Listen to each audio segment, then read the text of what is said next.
Now, earlier this afternoon, the leader of UKIP, Nigel Farage, gave the keynote speech at his party's conference in Birmingham. In a moment, I'll be speaking to Mr Farage, but first, here he is giving his response to speculation about a future deal between UKIP and another political party.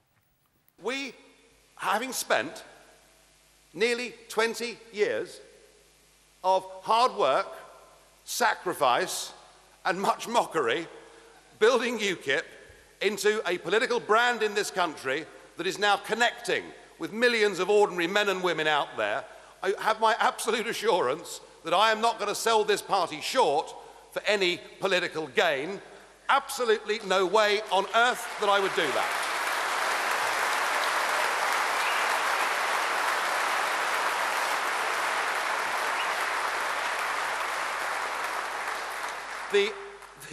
The only way we would even consider a negotiation of any kind at all would be if first an absolute promise was made to give this country a full, free and fair referendum so that we could decide whether we remain members of the EU or not. Well, we can speak to Nigel Farage, as if by magic, from the UKIP conference now. Nigel, welcome to the programme. You probably heard yourself there just a few seconds ago. I did, yes. You are considering it, though. If those conditions were met, if there was that deal signed in blood to give a referendum, you'd go for it?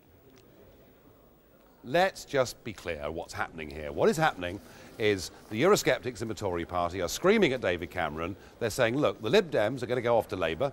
UKIP are at 10% of the polls. You must do a deal with UKIP. It's them calling for a deal. I haven't called for a deal. What I have said is that I will not do a deal that compromises the party for short-term political gain. But if something was on the table that meant we could more easily walk through a door marked independence, we'd be crazy not to consider it. But we couldn't even negotiate anything until we absolutely knew that this country was going to get a full, free and fair referendum on our EU membership. What conversations are you having with members of the Tory party along those sorts of lines? We are not having any conversations formally with the Tory party whatsoever. Right. What we are doing is having lots of conversations with patriotic Eurosceptics in the Conservative Party at all levels who are finding it very difficult to survive under David Cameron's leadership.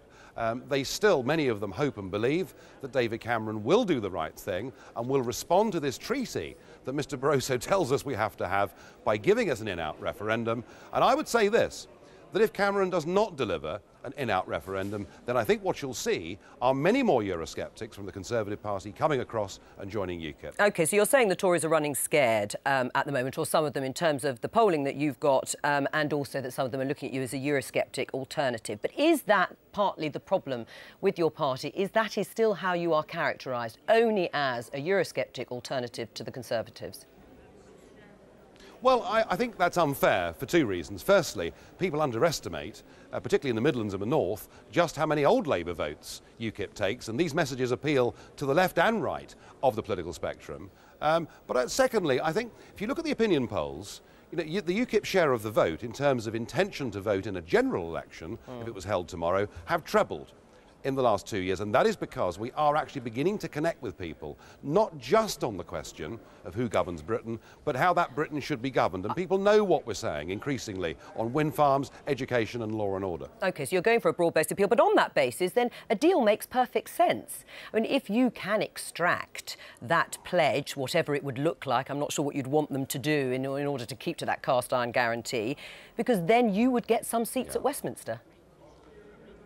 Well, that may well happen, but for the moment, I have to tell you, my focus is on the Police and Crime Commissioner elections in November, the Corby by-election, the County Council elections next year. You know, this party is upbeat, it's in the most positive mood it's ever been. We are pushing forwards.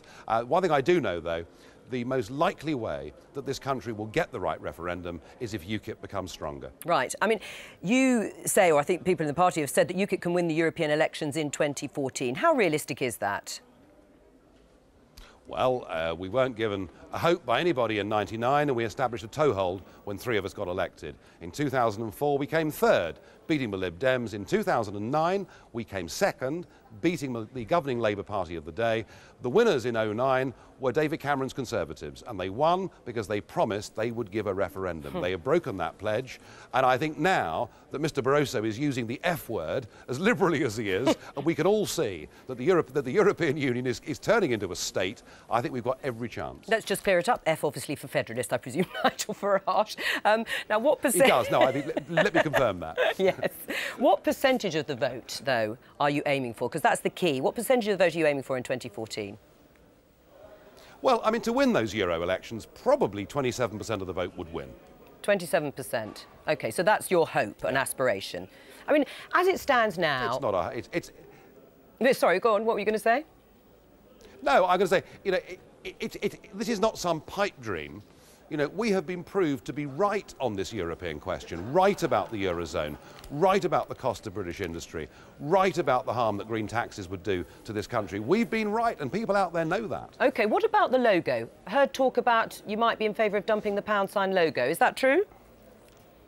Well, I think the pound sign logo has been fantastic for our party. It showed everybody exactly what we stood for. It served us incredibly well. However, there are lots of voters out there under the age of 40 who are unaware there was ever really a threat to the pound. And if we could find something that was a sort of forward-looking symbol, then perhaps we should move to that. But Any I promise ideas? All UKIP voters... Well, listen, I make one promise. We're not going to do what the Post Office did with consignia and get rid of something that has worked very well for rubbish. If we find something better, we'll go for it. All right. Nigel Farage, thank you very much. How big a threat do you think UKIP is, just in terms of worrying the Conservatives? Oh, quite a big threat. I mean, he's on a roll, isn't he, Nigel Farage? And you can understand why. I mean, I think there are an awful lot of malcontents, not only outside the Conservative hierarchy, but within it, who would have every sympathy with that. And, of course, the EU referendum, his big thing is now sort of common currency as a talking point, not only for the Conservatives, but also for Labour, and might indeed appear in both the main parties' manifestos. It's conceivable. I mean, where I think Nigel Farage, and I also think he might do really, really well in the European elections. Quite true that they trounced Labour in 2009. Right. Where I think he's mistaken is that there's a deal to be cut. Why would Cameron engage in such a Faustian pact when, if he wants to shift to the right, which, you know, traditionally hasn't served the Conservatives very well, there's plenty of oomph from within his own party to take him there. Well, and isn't that what it is? It's all talk. I mean, it's great publicity for Nigel Farage and UKIP to talk of Conservatives running scared and all the rest of it. But one could argue that still the most likely way of getting some sort of referendum, you know, in that sense, would be, you know, through the Conservatives, not through UKIP. Well, of course. I mean, UKIP, they're a bit like a kind of bad reality show. You think it's never going to come back, and it still comes back in every election. There they are yet again. And, you know, the polls do show that, I think one of the last polls showed that UKIP were doing better than the Lib Dems.